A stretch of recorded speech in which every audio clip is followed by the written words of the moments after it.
What's up, friends, and welcome into Fantasy Pros. I'm Chris Welsh, and today we're talking about my favorite draft targets per round. And the best way, I think, to do it is to associate a pick with this, because obviously we can have multiple targets we like per round, especially in the early couple rounds. So today I'm going to be taking on, let's call it the 9 spot, the 8-9 spot, the back end of the first round. And we're going to let that kind of drive my favorite picks each round till we get through the end. Some of my sleepers, must-have players, and all of the above. It's the Welsh's top picks per round. You can see around me, my friends, that I love autographs and I love memorabilia, so I want to hook you up. If you want a chance to win a signed Joe Burrow helmet for free, courtesy of our friends at pristineauction.com, all you need to do is head to fantasypros.com/contest. Complete the form and either download the Fantasy Pros Draft Wizard app, leave a review for the podcast, or follow us on X, Instagram, or TikTok at Fantasy Pros. The more actions you complete, the more entries you receive. We'll be announcing a winner right here on the podcast. If you're watching on YouTube, be sure to subscribe and turn on those notifications so you can be alerted when new episodes are up and to claim your prize. All right, friends, let's get into it. I got 14 rounds to get through. These are my favorite players based on the back half of the first round. Like I said, we're going to be using 9. All of these are my targets, and I want to hear from you guys. Who are your draft targets? You can do it in the comments below, but let's get to it. My favorite draft targets. All right, let's kick this off in the first round, knowing that we are on the back half in that 8-9 territory. My favorite target is Justin Jefferson with the discount. People are scared. The rookie quarterback, J.J. McCarthy, getting hurt has made people move Justin Jefferson from 4 or 5 at wide receiver, maybe even in some cases as the top guy, down to letting him fall into even in spots of the second round.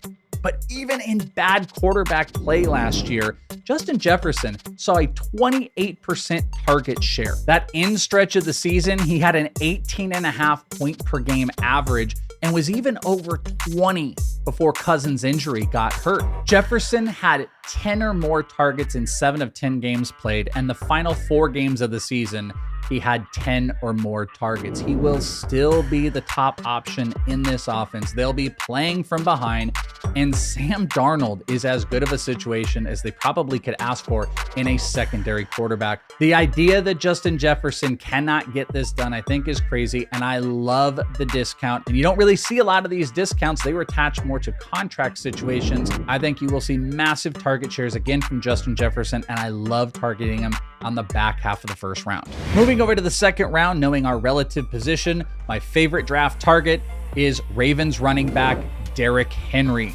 Derrick Henry, the touchdown monster, moving to the Baltimore Ravens is a match made in heaven. I do think there are some people that have questions about the way that Lamar Jackson can run the offense, and him actually physically running could take away from Derrick Henry, but it makes them all but more explosive. Derrick Henry last year finished the season with 8 touchdowns over his last 7 games with the Titans, while only rushing the ball over 20 times once in those final 8 games. Now you put him on a heavy run offense with the most dynamic running quarterback in the NFL, whether it is RPO situations or just simple handoffs down the middle. Linebackers are accounting for Lamar Jackson. That Derrick Henry is going to be put in a better red zone opportunity and an overall offensive scheme situation. And to date, he has done the one thing that running backs don't do: regress. He's still an explosive back, as noted on the Fantasy Pros profile page from Derek Brown. Among the 68 qualifying running backs, Henry ranked 9th in explosive run rate and 11th in yards after contact per attempt per fantasy points data. You take that back and you put him on a better offense that is built to run. Derrick Henry in the second round is mwah. We're moving into the third round, and obviously as we get into the rounds, we'll take some liberties into some of the players where they can fall. One guy you do see fall into the mid and sometimes even past third round, our third pick, is Dolphins wide receiver Jaylen Waddle, who's got an ADP of the 21st wide receiver, yet an ECR of the 16th. coming off of a season with 104 targets in 14 games played. He went over 1,000 yards, but the touchdowns weren't there. So we know the target share is there. He had a 24% target share in a pass-heavy offense that is built around one of the best wide receivers in Tyreek Hill. So you are living in a space where the number 2 wide receiver has to perform at a super high level. Well, he had 72 catches in 14 games with a really high target share, and you have to build in positive regression to touchdowns. Touchdowns are the hardest thing, obviously, to go in and predict, but that's a super low number while still performing in a half PPR, full PPR, 72 reception output, which is still very high. And we've seen Waddle fall in drafts while other number 2 wide receivers have boosted up. And I don't buy it. I think he is a prime wide receiver too. You could possibly have Fantasy Pro projections over 80 catches, over 1,100 yards. And I think you will see positive touchdown regression. He's an ideal 3rd round pick. And I love picking up some of these wide receivers. And I love, based off of the build that we're doing here with targets, he is the ideal 3rd round target. Moving on to round 4, my target is another wide receiver. We are going with Malik Nabers. And friends, this is becoming harder and harder to do because no one's been on a rocket ship of value more than Malik Nabers this season. He has been the number 1 guy. We know he's going to be the number 1 guy. 3-year stint at LSU, he led all college wide receivers with 86 receptions, 1,500 yards and 14 touchdowns in his junior season with almost over 3,000 total yards. He was a ball hawk. Now he goes into an offense that has no really great offensive weapons, but that inherently is part of the problem. The Giants are coming off of a preseason where they did not throw a single touchdown, and I think that could be the thing that ends up stabilizing Nabers' hype, because you could argue that Nabers isn't really going in the 4th round in a lot of spots. But people are starting to worry about Daniel Jones, which may center this out. But at the end of the day, this is an incredibly talented wide receiver in a bad offense that could suffer from touchdowns. This is similar to the Jaylen Waddle situation. You're probably not going to be able to project, nor is anybody projecting, double-digit touchdowns. But what you can project is probably one of the highest target shares in the NFL is going to go to a rookie. Lots of receptions, even balancing out the catch percentage rookies have versus targets, which is usually the lowest. It comes from rookies and the lowest in their rookie year. He has got a chance with his ability for separation, the catch rate we already saw in the preseason, to push 130, 140, 150 targets, get a boatload of receptions and yards, and hopefully the receptions and yards can make up for some of the lack of touchdowns. But the upside is immense. The upside is a top 5 wide receiver in the NFL, and you can get him in the 4th round. Yes, please, Malik Nabers on all my teams. Moving on to the 5th round, we're going to go with another wide receiver. Yes, 4 wide receivers, because the talent at the wide receiver position allows us to do it. And we're going with Kansas City Chiefs, Rashee Rice. This one was a little bit of a late mover for me because the worry has been, does Rashee Rice get suspended? Will he miss time? One of the things that had been overlooked is his court date is into December. It's a December 9th court date that, by the way, could get pushed even further. And this seems like this is getting pushed into the offseason. And this is a massively talented wide receiver who ended last season in 4 of his final 5 games, had 9 or more targets in that Chiefs offense, had a couple touchdowns in. This Chiefs offense looks like it's going to take another step. Now, your problem is target share overall, because they did bring in Xavier Worthy. If Hollywood Brown was healthy, they've got targets. Obviously, Travis Kelce is there, and Isaiah Pacheco made another next step in the receiving game. But Rashee Rice is someone they do like to throw into the red zone, and he finished 2013 as a huge target for Patrick Mahomes, and that should continue. He is coming at an incredibly big discount. ADP 34 wide receiver, ECR 30, and we can get him as our 4th. This is exactly what we want to do with the upside, and as our wide receiver 4, we've mitigated a little bit of the risk. I think there's a ton of upside. Rashee Rice is a huge target in round 5. Moving into round 6, again, take our little liberties of the players that we're hoping in perfect targets here. And the perfect target in round 6, after going those straight 4 wide receivers, is Rhamondre Stevenson. This is another player that just doesn't have the juice. The excitement isn't there. And frankly, you can understand because it's a Patriots offense. But Rhamondre Stevenson is going to take that next step this year. Finished out last season 2 of his final 3 games with 20 or more carries.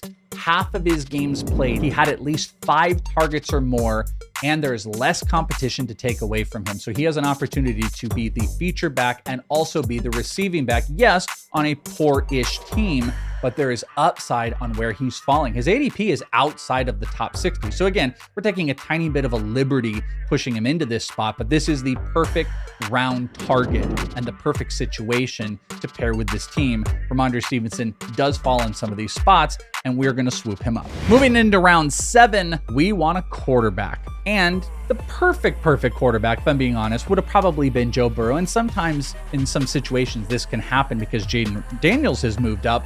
But we're going to go with Green Bay Packers quarterback Jordan Love because we know he is going to be slanging the ball. Last year, from week 8 on, he averaged over 200 yards passing every single game, and 9 of those 12 games, he had 2 or more touchdowns thrown.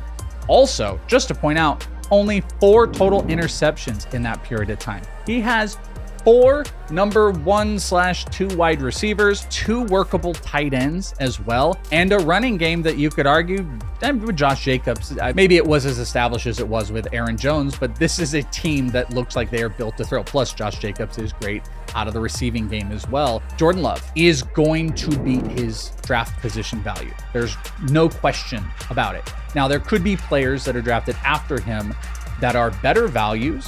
Brock Purdy, Jaden Daniels, maybe Matthew Stafford, but there is little to no question that Jordan Love is going to beat his expectations. So in round 7, after you've gotten 2 starting running backs and your starting wide receivers, we even got a flex starter as a 4th, getting a top tier quarterback is crucial. And if you don't get Jordan Love, then you're in a position to start waiting. So I'm going to swoop in and put Jordan Love as my 7th round pick.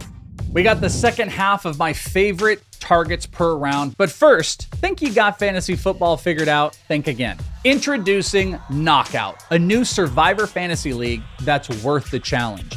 A season-long tournament where every week matters. Strategize, draft, survive. High effort with even higher stakes. Because who likes losing? Draft your lineup, use any players you want, but be careful. You can only use each player once. The lowest scoring entry is eliminated each week. The concept is simple. Survivor is not. Stop losing, start surviving in the only league where skills are tested and strategy pays off. Learn more at play.fantasysportsknockout.com/FP2024. Fantasy Sports Knockout is available for real money in certain states, but anyone can play in a user-credited league. So if you think you know fantasy, prove it. Sign up today at play.fantasysportsknockout.com/FP2024. Moving to the 8th round, my target is one of those top tight ends. And for this one, we're picking San Francisco 49ers tight end George Kittle. Things have been a little up and down as far as where some of the big performances can go. We saw quite a few single-digit performances from Kittle this year, but there's no doubt that Brock Purdy wants to get him the ball. There also is a questionable Brandon Ayuk situation that's going on, but in the back half of the season, we started seeing a little bit more consistency from George Kittle and from the offense targeting him. From week 10 on, he had at least 4 targets in every game. Over those 8 games, he had 3 touchdowns, and he had 9 or more targets in at least 2 of those. They want to get him the ball. They want to get him the ball in the red zone more, and he represents a tier break of tight ends. So whether this is Evan Ingram, I would say he's a ball hawk, but he has been moving up a little bit, and that's why George Kittle falls back. We're going to go with George Kittle as one of our top picks in the 8th round. Moving over to the 9th round, we are going to get back into the running back game, and we're taking Cincinnati Bengals running back Chase Brown. ADP of RB 36, ECR of 34. So we are just about to leave that flex RB range, but there might not be another wide receiver in this general vicinity that has higher RB1 upside. He has been working and running as an RB1 in camp on the back half of camp. Now, one argument is that they did not want to use Zach Moss, and that could be an argument where he will be more involved in the offense than some expect. So maybe this moves into a share, but that share at worst is probably going to end up looking like Najee Harris and Jaylen Warren, where maybe Zach Moss as Najee Harris to Chase Brown as Jaylen Warren, meaning Chase Brown will be more involved in the passing game probably than expected. And if this team is playing from behind at all, you will see more of him. Plus, the offensive line is supporting him, and seeing him run as a one will most likely give him more opportunities than expected. So the upside is a clear number one explosive back. The downside is probably still beating where you're getting him at ADP RB 36, where he can perform even as an RB2 in this offense as a top 30 running back in fantasy. So let's get ourselves some Chase Brown. We move on to the 10th round, and we are going to get our wide receiver 5. And I'll tell you, this is a great wide receiver 4. Really, having a wide receiver like Keon Coleman from the Buffalo Bills as one of the top options off your bench is exactly what you should be doing, because there is massive upside in a player that could be the number one wide receiver for this team. It's already set that Coleman is going to see a significant role in the offense. Yes, they've got Curtis Samuel, who can be a good check down PPR wide receiver. Khalil Shakir definitely looks like a playmaker that they're going to play out of the slot, but Keon Coleman has an opportunity to play that Stephon Diggs role, the big explosive play guy for Josh Daniels. He has an ADP of wide receiver 46 and an ECR that is even lower at 49. Keon Coleman can be the number one wide receiver for the Buffalo Bills. So yes, please, 10th round, absolutely. Rookie wide receivers that could start and be number ones for their team should be your draft targets, especially when they sit on your bench. Coming in at number 11, give me Dallas Cowboys, Rico Dowdle all day, every day. He's one of my favorite sleepers. He's one of FantasyPros' favorite sleepers. You can see it on the consensus sleeper ranks. Yes, Ezekiel Elliott is back and will have his share, but Rico Dowdle looks like the number one and has been treated in most cases as the number one. Again, in spots where you can get a top running back this late, you have to take it. And as much as I am not a zero RB guy, boy, do some of these running backs really speak to the people that want to go heavy wide receivers. And guess what? That is what we have done in this draft, because guys like Rico Dowdle, who can be our 4th running back and be the number one, sky's the limit. If he's not, we are back into a dual share of a guy like Ezekiel Elliott, who will not hold up in this offense, who at least will be sharing, if not being the top guy. He won't be old school Tony Pollard, but there is so much upside. Again, promise you, Rico Dowdle will beat his ECR ADP this season. On the home stretch here, coming in at number 12, it's our last running back we're going to take. It is J.K. Dobbins. This one may even cost a little bit higher. You got to push it. This Rico Dowdle, J.K. Dobbins territory. They are close, but J.K. Dobbins is obviously coming off of a brutal injury. There is a big backfield to deal with There is a big backfield that the Chargers are dealing with, and a lot of people have banked on Gus Edwards, but J.K. Dobbins is healthy. He has been in camp. He is cutting, and the team is behind him, and he has huge, lofty expectations. I think he will be a primary back in this offense. He is dirt cheap. Maybe he doesn't quite have the upside of being the true number one to where Rico Dowdle could be, but I think he at least can be a huge target share in the backfield. So give me J.K. Dobbins all day, every day. Coming in at pick 13, we're going with Josh Downs with the Indianapolis Colts.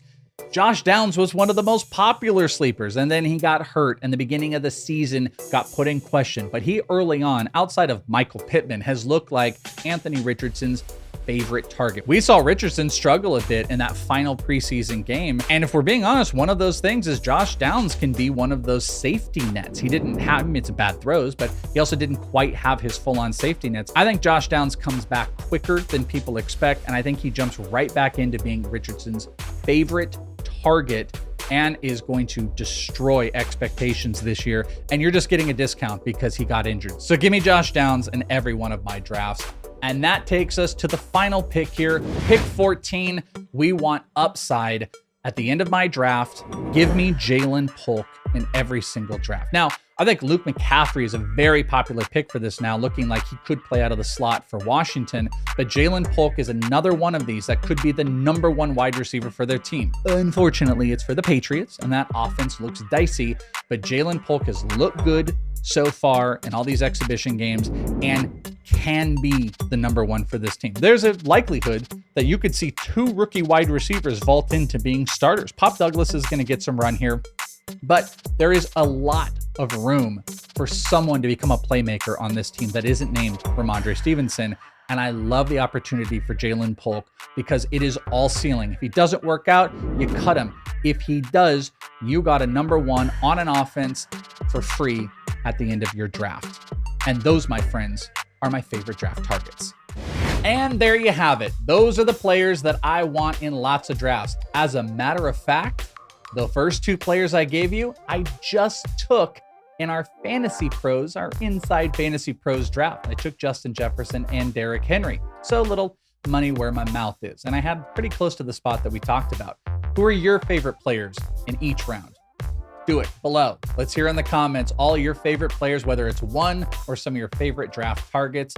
Let's hear them because we love to hear from them and it pays off. Plus, I want to remind you guys, you've got a chance to win an autographed Joe Burrow helmet for free, courtesy of our friends at pristineauction.com. Again, all you got to do, go to fantasypros.com/contest, complete the form, and then either download the Fantasy Pros Draft Wizard app, leave a review for the podcast, or follow us on X, Instagram, or TikTok at Fantasy Pros. The more stuff you do, the more entries you're going to get. And we'll be announcing it right here on the podcast and on the YouTube. If you are on the YouTube, make sure you got notifications on so you don't miss when we do this awesome giveaway. If you're loving some of my favorite targets per round, let's say there's a couple other people that you really like. Erickson, Debro, Pisapia, Pat Fitzmaurice, can I upgrade you too? Well, guess what? You can go over and create cheat sheets of your favorite Fantasy Pros analysts and tons more that you can take into your draft when you use Draft Assistant. So go to fantasypros.com/draftwizard and you can start the whole process. I would suggest go to fantasypros.com/sync, sync your leagues in, then you can create your own special cheat sheets with all your favorite people and you can get your drafts rocking. Plus, it is not too early to be thinking about my playbook because in-season stuff is just about to happen. I know this is the big draft weekend, but my playbook is going to help you in season with the waiver assistant, the trade assistant, and tons more. Fantasy Pros, we got you hooked up. Thank you, friends, for hanging out with me, and we'll talk to you next time right here on Fantasy Pros.